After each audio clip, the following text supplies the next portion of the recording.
ये आकाशवाणी है। प्रस्तुत है कार्यक्रम न्यू इंडिया समाचार।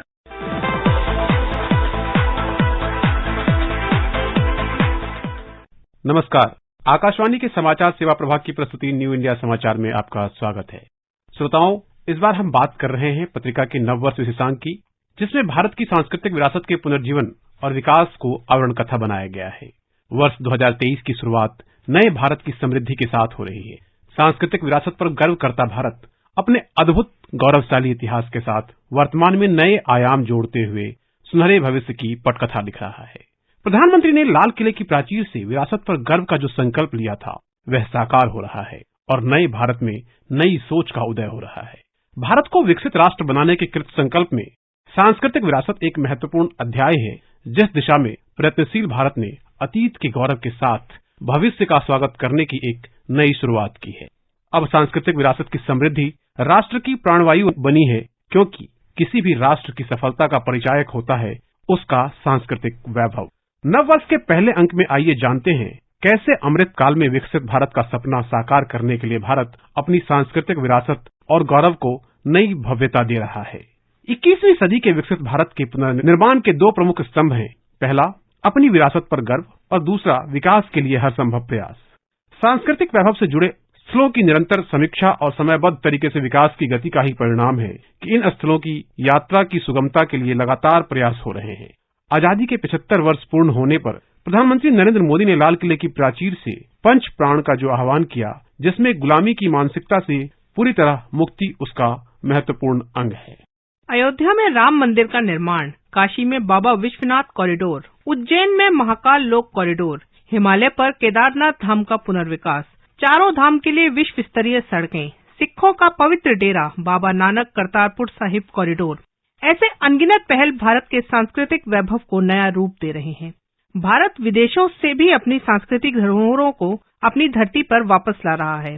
आज भारत स्वदेश पर्यटन के लिए 15 पर्यटन सर्किट भी बना रहा है, चाहे रामायण सर्किट हो, बौद्ध सर्किट हो, सूफी सर्किट हो, तीर्थकर सर्किट हो, क्योंकि विकसित भारत के संकल्प को साकार करने के लिए शुरू हुई पहल में संस्कृति और संस्कार एक महत्वपूर्ण कड़ी हैं। आज भारत विदेशी मेहमानों को दिल्ली ही नहीं, देश के दूसरे सांस्कृतिक स्थलों पर ले जाता है। आज भारत यूनेस्को विश्व धरोहर स्थलों में अपनी प्रभावी जगह बना रहा है। आज भारत संग्रहालयों का निर्माण कर गौरवशाली इतिहास का मान बढ़ा रहा है। आज भारत आजादी के इतिहास में जन जन की भूमिका को सामने लाकर देशवासियों के दिल में स्वतंत्रता सेनानियों का सम्मान बढ़ा रहा है। प्रधानमंत्री संग्रहालय हो या नेताजी सुभाष चंद्र बोस संग्रहालय, स्टैच्यू ऑफ यूनिटी हो या जलियांवाला बाग स्मारक संग्रहालय का पुनर्निर्माण, एक ऐसे नए भारत का निर्माण हो रहा है जो नई सोच और सदियों पुरानी संस्कृति दोनों को साथ लेकर आगे बढ़े। आस्था के यह केंद्र सिर्फ एक ढांचा नहीं, बल्कि भारत के लिए प्राण शक्ति है, प्राण वायु की तरह है। वह हमारे लिए ऐसे शक्तिपुंज हैं जो कठिन से कठिन परिस्थितियों में भी हमें जीवंत बनाए रखते हैं।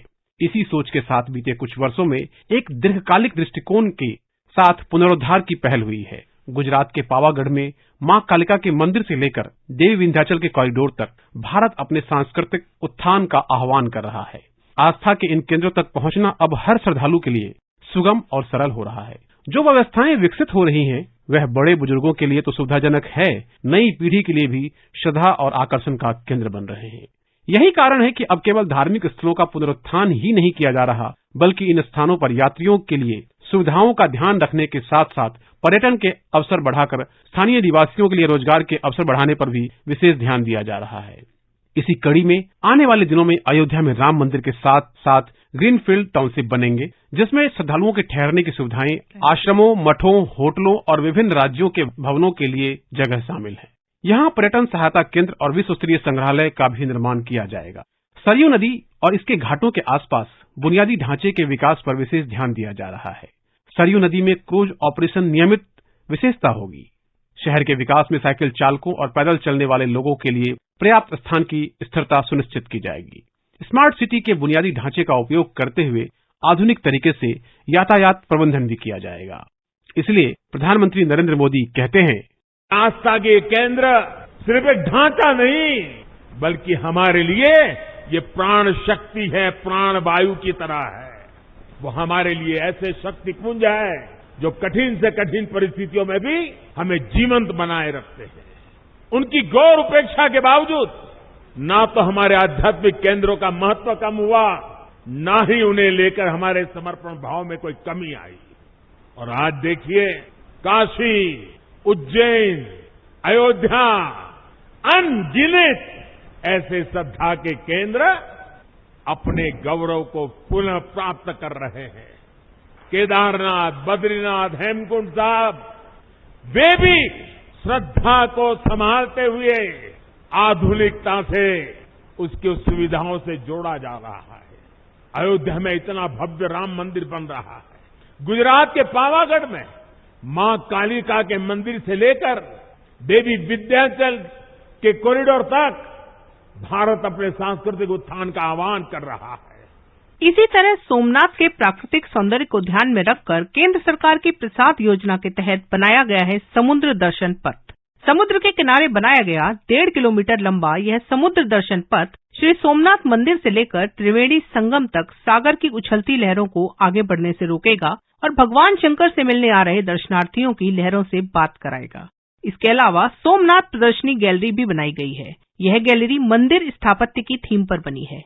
सोमनाथ मंदिर के खंडित अवशेषों को यहाँ संजोकर रखा गया है। मंदिर की वास्तुकला, स्थापत्य का महत्व एवं अन्य जानकारी हिंदी व अंग्रेजी भाषा के साथ ब्रेल लिपि में भी दी गई है ताकि हर एक व्यक्ति हमारे भव्य इतिहास से अवगत हो पाए। इसी कड़ी में केदारनाथ धाम में भी आपदा के बाद मंदिर के पुनर्वास कार्य के साथ अन्य विकास कार्यों को भी उसी तेजी से पूरा किया जा रहा है। इसके लिए लगभग 185 करोड़ रुपए की लागत से हो रहे विभिन्न विकास कार्यों का शिलान्यास भी हो चुका है, जिनमें प्रमुख हैं मंदाकिनी और सरस्वती नदी के तट पर धार्मिक और स्नान अनुष्ठानों को सुगम करने हेतु विशाल संगम घाट का निर्माण, धाम में यात्रियों की सुविधा के लिए यात्री सुविधा केंद्र, रेन शेल्टर, जलपान गृह आदि का निर्माण, कुशल तीर्थ प्रबंधन हेतु पुलिस स्टेशन और कमांड एवं कंट्रोल सेंटर का निर्माण, किसी भी अप्रिय घटना या विषम भौगोलिक परिस्थितियों में यात्रियों को चिकित्सा सेवाएं उपलब्ध कराने के लिए एक अत्याधुनिक चिकित्सालय का निर्माण भी किया जा रहा है। इसमें आपातकालीन सेवाएं, ऑपरेशन थिएटर, आईसीयू आदि की सुविधाएं होंगी। यह निर्माण योजनाएं मात्र भौतिक सुविधाओं को ध्यान में रखकर नहीं, बल्कि इस स्थल की लौकिक व तीर्थ यात्रियों की आंतरिक ऊर्जा को पुनः जागृत करने का एक प्रयास है।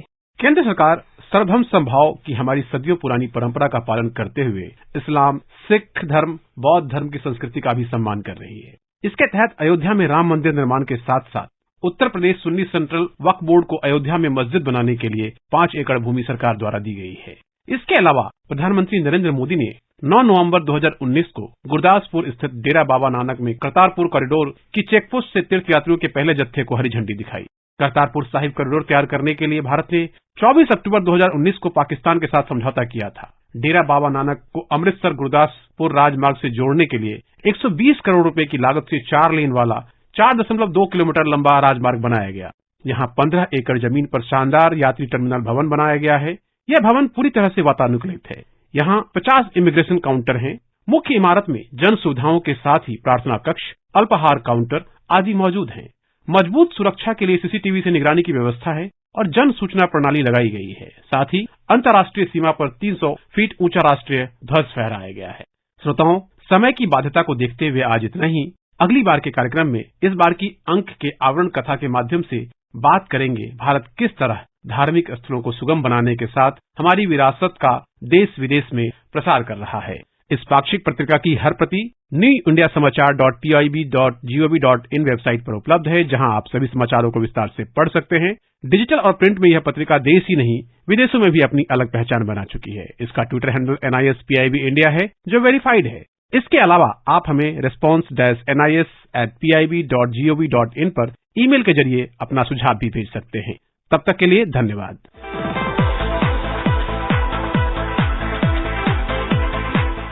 अभी आप सुन रहे थे कार्यक्रम न्यू इंडिया समाचार, जिसे प्रस्तुत कर रहे थे संपादक संतोष कुमार और पत्रकार नलिनी शर्मा। ये कार्यक्रम आकाशवाणी के समाचार सेवा प्रभाग द्वारा प्रस्तुत किया गया। इसे आप हमारे mobile app news on AIR और YouTube channel news on AIR official पर भी सुन सकते हैं। इस कार्यक्रम के संबंध में अपनी प्रतिक्रिया आप हमें ईमेल कर सकते हैं। पता है AIRNSTtalks@gmail.com।